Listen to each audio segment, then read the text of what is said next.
बिस्मिल्लाहिर्रहमानिर्रहीम। अस्सलाम वालेकुम। मुज़म्मिल वॉइस ऑफिशियल में खुश आमदीद। ज़ुबैर अपनी सगी बहन को कत्ल करने के जुर्म में जेल में कैद था और वह इस वक्त जेल के अंदर ही अपनी बैरक में नमाज के दौरान हालत रुकी में था, जब पीछे से आने वाले बुजुर्ग कैदी ने ठट्टा मारकर इसे गिरा दिया और ये कहते हुए आगे बढ़ गया कि तेरे जैसों की कोई नमाज नहीं होती। ज़ुबैर दोबारा उठा और वहीं से नमाज शुरू कर दी। आप भी सुनिए ज़ुबैर की कहानी इसकी ही ज़ुबानी।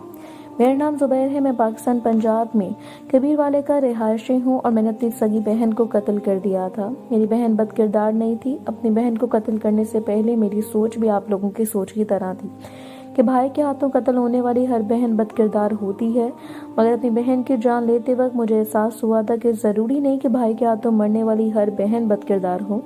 मेरे वालिद साहब मिस्त्रियों वाला काम करते थे। इन्होंने अपने मुकामी इलाके में एक वरेरे चौधरी इंतजार की आलीशान कोठी तामीर की, मगर जब कोठी पर लेंटर डाला गया तो निचली ज़मीन नरम होने की वजह से ज़मीन बैठ गई और कोठी धड़ाम से नीचे आ गिरी। इंतजार ने मेरे वालिद साहब पर इल्ज़ाम आयद करते हुए कहा कि मैंने कोठी के लिए जो सीमेंट और बाकी मटेरियल मंगवाया था वो तुमने आधे से ज़ायद बाहर बेच दिया और कोठी की तामीर में तुमने आधा भी नहीं लगाया, इसलिए अब तो मेरा नुकसान पूरा करो। चौधरी इंतजार इलाके का बहुत बड़ा मंशियात फरोश था। इसके बड़े बड़े लोगों और अफसरों के साथ ताल्लुकात थे। पुलिस वाले इसके ज़ाती मुलाजिम लगते थे, लिहाजा चौधरी इंतजार ने मेरे वालिद साहब को घर से उठवाकर अपने डेरे पर मंगवा लिया और लोगों के सामने मेरे वालिद साहब को बरहना करके उल्टा लटका कर लोगों पर तशद्दुद करवाना शुरू कर दिया। मेरे वालिद साहब बिल्कुल बरहना हालत में तशद्दुद सहते सहते अपनी बेबसी पर फूट फूट कर रो पड़े, मगर चौधरी इंतजार और इसके जालिम साथियों को मेरे वालिद साहब पर तरस न आया। आखिरकार मेरे वालिद साहब ने 3 दिनों में आधा कर्ज वापस करने की हामी भर ली। उनके जान छूटी और अपने घर और ज़मीन बेचकर जितने पैसे मिले वो चौधरी इंतजार को दिए, जबकि बाकी पैसे जल्द देने का वादा किया और अपनी किसी जानने वाले के जरिए गुर्दा बेचकर बाकी पैसे भी चौधरी इंतजार को अदा कर दिए। पैसे अदा करने के बाद भी हमें सुकून नसीब ना हुआ और किसी ने चौधरी इंतजार के सामने झूठ बोल दिया कि मेरे वालिद साहब ने पुलिस में चौधरी इंतजार के खिलाफ शिकायत दर्ज करवाई है। चौधरी इंतजार ने अपनी ताकत के घमंड में मेरे वालिद साहब को फिर डेरे पर मंगवा लिया और बेतहाशा तशद्दुद का निशाना बनाया। दोनों बाजों और टांगें तोड़ दी, जिस्म की और भी कई हड्डियां टूट गईं। मेरे वालिद साहब 3 माह अस्पताल में रहने के बाद चल बसे। मेरी माँ ने मेडिकल बनवाकर FIR दर्ज करवाई और पुलिस वालों ने केस तो दर्ज कर लिया, मगर साथ ही दलालों का किरदार अदा करते हुए चौधरी इंतजार को भी बता दिया और चौधरी इंतजार के कहने पर मेरे खिलाफ मंशियात का झूठा मुकदमा दर्ज कर लिया। मुझ पर झूठा मुकदमा होने के बावजूद पुलिस ने मेरे घर पर इस वक्त रेड कर दी, जबकि कातिल होने के बावजूद चौधरी इंतजार को पूछा बिना मैं घर से फरार हो गया तो मेरी माँ और बहन को उठाकर थाने ले गए। मुकामी सफ़ेद पोश और खुदा तर्स लोगों ने पुलिस वालों से मेरी माँ और बहन की जान छुड़वाई। चौधरी इंतजार मेरी माँ को मजबूर करता रहा कि इसके खिलाफ केस वापस लिया जाए और ज़ुबैर को जल्द पुलिस के हवाले किया जाए। आखिरकार मेरी माँ ने तंग आकर इस शर्त पर चौधरी इंतजार के खिलाफ केस वापस लेने की हामी भर ली कि पुलिस ज़ुबैर के खिलाफ झूठा मुकदमा भी खारिज कर देगी। चौधरी इंतजार ने शर्त मान ली। यूँ मेरी माँ ने पुलिस और अदालत के सामने चौधरी इंतजार को माफ़ कर दिया, मगर मेरी माँ से बयान दिलवाने के बाद चौधरी इंतजार ने अपनी शर्त से मुकरते हुए मेरी माँ से कहा कि बदचलन औरत मैं तुम्हें इबरत का निशान बनाकर छोड़ दूंगा, ताकि दोबारा कभी कोई चौधरी इंतजार के सामने खड़े होने की जुर्रत न कर सके। पुलिस वालों ने फक्त चौधरी इंतजार की खुशनुदी हासिल करने की खातिर मेरी माँ और बहन को तंग करना शुरू कर दिया था, ताकि वो मुझे जल्द गिरफ्तार करवाएं। और इस दौरान एक बार मेरी माँ और बहन बाजार से वापस आ रही थीं कि दिन दिहाड़े भड़े पड़े रास्ते में चौधरी इंतजार के बेटे ने कुछ गुंडों के साथ मिलकर मेरी बहन पर तशद्दुद किया। मेरी बहन के सारे कपड़े फाड़ दिए, यहाँ तक कि जाते हुए मेरी बहन के तन पर मौजूद बचे कुचे कपड़े भी उतार कर मेरी माँ के सामने इतने गैर मर्दों के बीचों बीच डालकर बिल्कुल बढ़ना हालत में छोड़ के चले गए। मेरी माँ अपनी बेटी की इतनी तौहीन बर्दाश्त न कर सकी और इसी रात सदमे से मर गई। माँ की मौत की चौथी रात मुझे पता लगा तो मैं माँ की कब्र पर गया और फिर छुप छुपा कर घर आया। मेरे घर में मेरी बहन के अलावा एक हमसाई मौजूद थी। मेरी बहन ने हमसाई को बाहर भेजने के बाद मुझे जोड़ते हुए अल्लाह ताला का वास्ता दिया और कहा, भाई मुझे अपने हाथों से मार दो। अगर तुम नहीं मारोगे तो चौधरी इंतजार का बेटा गुंडे मवाली लोगों के साथ मिलकर मेरी इज्जत तार तार करने के बाद मुझे मार देगा। मैंने अपनी बहन की बात ना मानी तो मेरी बहन ने कुरान पाक उठाकर इसमें सूरह यासीन खोली। इस पर हाथ रखते हुए कहा कि ज़ुबैर भाई, अगर आप मुझे कत्ल नहीं करोगे तो मैं अपनी जान खुद ले लूँगी।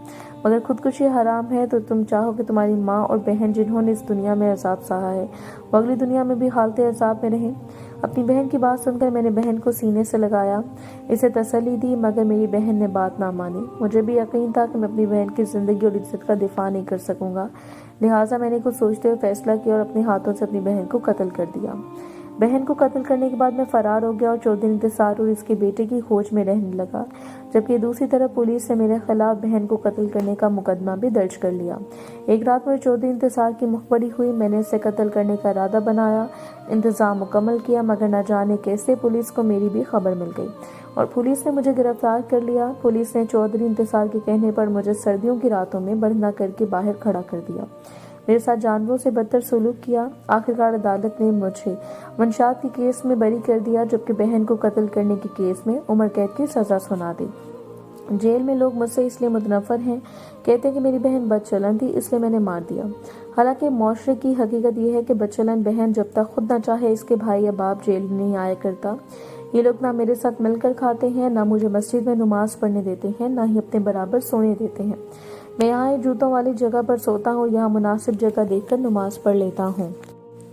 14 इंतजार के मुतालिक पूछने पर जुबैर ने बताया कि 14 इंतजार का बेटा अपनी महबूबा को मिलने के चक्कर में कत्ल हो गया था, जबकि 14 इंतजार की बेटी घर से फरार हो गई है और आज तक नहीं मिल सकी।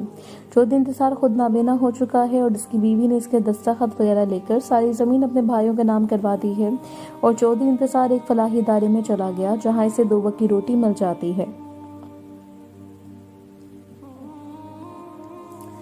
मेरी बहन ने मरते वक्त नौमौलूद बच्ची मुझे अमानतन सौंपी थी, मगर 2 साल बाद भी जब वो बच्ची, जो कि रिश्ते में मेरी भांजी भी थी, अपने सहारे पर ना बैठ सकी तो मैंने सबसे आंख बचाकर इसे जलते तंदूर के करीब रख दिया और वो पेट के बल रेंगती हुई तंदूर में जा गिरी। इससे पहले कि मासूम बच्ची की दर्दनाक चीखें सुनकर कोई तंदूर तक पहुंचता, वो मासूम और माजूर बच्ची जलकर कोयला हो चुकी थी। मेरा नाम इशरत बरोच है। मैं बलूचिस्तान के शहर ज़ियारत से ताल्लुक़ रखती हूँ। मेरे वालिद साहब खुश्क मेवाजात और गर्म कपड़े के इम्पोर्ट एक्सपोर्ट का कारोबार करते हैं। हमारा शुमार ज़ियारत के अमीर तरीन घरानों में होता है। हम 4 बहन भाई, 2 बहनें और 2 भाई थे। मेरी बड़ी बहन हफ्सा उस्मानी के अलावा बाकी सबका मजहब से दूर दूर तक कोई लगाव नहीं था। हाल बता मेरी बड़ी बहन 5 वक्त की नमाज, तहज्जुद और रमज़ान का बाकायदगी से तमाम करती थी। हमारे घर में फ़क्त कुरान पाक था जो शायद मेरी माँ को जहेज में मिला था। बहुत पुराना हो चुका था, इसके कुछ औराक शहीद भी हो चुके थे। इसको मेरी बड़ी बहन के सिवा शायद कभी किसी ने खोल कर नहीं देखा था। मेरी बड़ी बहन रोज़ाना कुरान पाक की तिलावत करती थी। जिस जगह से कुरान पाक के औराक शहीद होने की वजह से अल्फाज या आयत पूरी नहीं रही थी, वहाँ से मेरी बहन ने हमसायों का कुरान पाक मांगकर पेंसिल से कागज़ पर आयत और अल्फाज लिखकर कुरान पाक को पढ़ने के काबिल बना रखा था। और मेरी बहन के कई बार कहने के बावजूद भी मेरे दोनों भाइयों और वालिद साहब के पास इतना टाइम नहीं निकल सका कि वो मेरी बहन के लिए नया कुरान पाक ला दें। मेरी बहन ने मुझे भी कुरान पाक की तालीम देना शुरू की थी और एक बार मैंने कुरान पाक की तालीम फ़क्त इस वजह से ना ली कि मुझे ड्रामा देखना है, तो तब पहली बार मेरी बहन ने मुझे थप्पड़ मारा और मेरी बहन के इस थप्पड़ से मैं जाकर माँ को शिकायत की तो मेरी माँ ने आकर मेरी बहन पर जूतों की बारिश कर दी। इस वाक़े के बाद मेरी बहन ने कभी मुझे कुरान पाक के लिए नहीं बुलाया, ना मेरे वालिदैन या भाइयों ने कहा, बल्कि इनको तो मजहब से दिलचस्पी ना थी। मुझे नहीं याद कि मेरे वालिद या भाइयों ने 5 वक्त नमाज तो क्या, जुमा बल्कि ईद पर भी कभी मस्जिद में कदम रखा हो। यहाँ तक कि मैंने अपने वालिद साहब और भाइयों को कभी किसी के जनाजे में जाने के लिए भी वुज़ू करते नहीं देखा, ना सुना। मेरे घराने की मजहब से दूरी और दुनिया की मोहब्बत का अंदाज़ा इस बात से लगा लें कि मेरे सगे ताया के जनाजे में शिरकत की बजाय मेरे वालिद साहब भाई की मैयत छोड़कर लाहौर के बिजनेस ट्रिप पर चले गए थे। मेरी बड़ी बहन की शादी मेरे ताया साहब से कर दी गई, मगर मेरी बहन अपनी पहली डिलीवरी के वक्त अल्लाह को प्यारी हो गई। मेरी बहन ने मरने से पहले अपनी नौमौलूद बच्ची, जो फ़क्त चंद घंटों की थी, मुझे सौंपी थी और ख्वाहिश जाहिर की कि मैं इसकी बेहतरीन परवरिश करूं, और मेरे भाइयों ने भी मेरी बहन से इसकी बेटी पालने का रस्मी तौर पर ज़िम्मा लेना चाहा, मगर मेरी बहन ने इनकार करते हुए अपनी बेटी मुझे सौंप दी और ख़ुद हमेशा के लिए अल्लाह के पास चली गई। मैंने 2 सालों तक जैसे तैसे अपनी भांजी को संभाला, मगर मेरी भांजी 2 साल की उम्र में चलना या बोलना तो दूर, अपने सहारे पर बैठने के भी काबिल ना हुई। फ़क्त वो पेट के बल घसीट सकती थी। तो हमने डॉक्टर को दिखाया। डॉक्टर कहने लगे खुराक की शदीद कमी के बायस ये बच्ची मासूर हो चुकी है, शायद कभी कदमों पर खड़ी हो सकेगी। डॉक्टर की बात सुनने के बाद मैं और भी उकता गई और बाकी फैमिली ने भी बहुत पहले एक मासूम बच्ची का ख्याल रखना छोड़ दिया था। ایک دن ہماری ملازمہ نے گھر میں آگ والا تندور، زمین کے لیول سے نیچے لگا ہوا تندور جس میں ثابت بکرا اور بلوچی گوشت وغیرہ تیار کیا جاتا تھا، دہکا رکھا تھا اور میں نے آنکھ بچا کر بچی کو تندور کے قریب رکھ دیا۔ بچی نادان تھی، گھسیٹتے ہوئے تندور میں جا گری اور بہت دردناک آوازیں نکالنے لگی، مگر اس سے پہلے کہ کوئی اس معصوم تک پہنچتا وہ جل کر کوئلہ ہو چکی تھی۔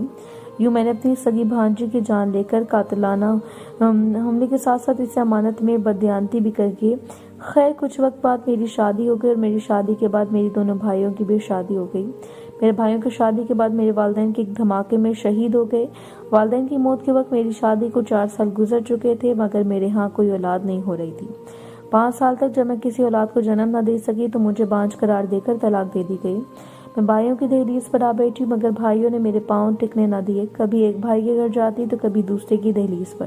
اس دوران میرے بھائیوں نے میرے بھائیوں کو دھڑکا کر ان کے کاروبار الگ کروا دیے، اور کاروبار الگ کرنے کے بعد دونوں میں حق برابر نہ ملنے پر جھگڑا رہنے لگا۔ میری دونوں بھابیاں جلتی پر تیل چھڑکنے کا کام کرتی رہیں، یہاں تک کہ میرے چھوٹے بھائی نے بڑے بھائی کو قتل کر دیا۔ بڑے بھائی کی بیوی نے چھوٹے پر کیس کر دیا اور چھوٹا بھائی گرفتار ہو کے جیل چلا گیا، جہاں سے عمر قید کی سزا سنا دی گئی۔ بڑے بھائی کی بیوی اپنے بچوں کو لے کر میکے چلے گئیں، جبکہ چھوٹے بھائی کی بیوی نے چھوٹے بھائی کو عمر قید ہونے کے بعد طلاق لے کر کہیں اور شادی کر لی۔ میں نے بھی دوسری شادی ایک ایسے آدمی سے کر لی جس کے بقول اس کے 3 بچے تھے اور بیوی فوت ہو چکی تھی۔ دبئی میں بچوں کے ساتھ سیٹ تھا۔ میں بھی شادی کے بعد اس کے ساتھ دبئی چلی گئی۔ دبئی جا کر پتہ چلا کہ پہلے سے 3 لڑکیوں سے جھوٹ بول کر شادی کر چکا ہے۔ میرا دوسرا شوہر لڑکیوں سے دبئی میں شیخ لوگوں کے گھروں میں کام کروانے کے علاوہ ان سے جسم فروشی بھی کرواتا تھا۔ میرا دوسرا شوہر پاکستان چھٹی گیا اور مگر قتل ہو گیا۔ اس کی 2 بیویاں واپس پاکستان چلی گئیں، جبکہ میں آج بھی دبئی میں شیخ لوگوں کے گھروں میں کام کرتی ہوں اور مذہب سے دوری کے ساتھ ساتھ معصوم بچی کو قتل کرنے کے مکافات عمل سے بانجھ پن کی صورت میں گزار رہی ہوں۔ میں کئی بار عربی لوگوں کے ہاتھوں جنسی اتصال کا شکار ہو چکی ہوں۔ میں نوجوان نسل کو پیغام دینا چاہتی ہوں کہ دین اسلام سے دوری اپنے آپ کو عذاب دینے کے مترادف ہے۔ میں آج سوچتی ہوں کہ کاش میں نے قرآن پڑھا ہوتا تو پتہ نہیں کتنے گناہوں سے بچ گئی ہوتی۔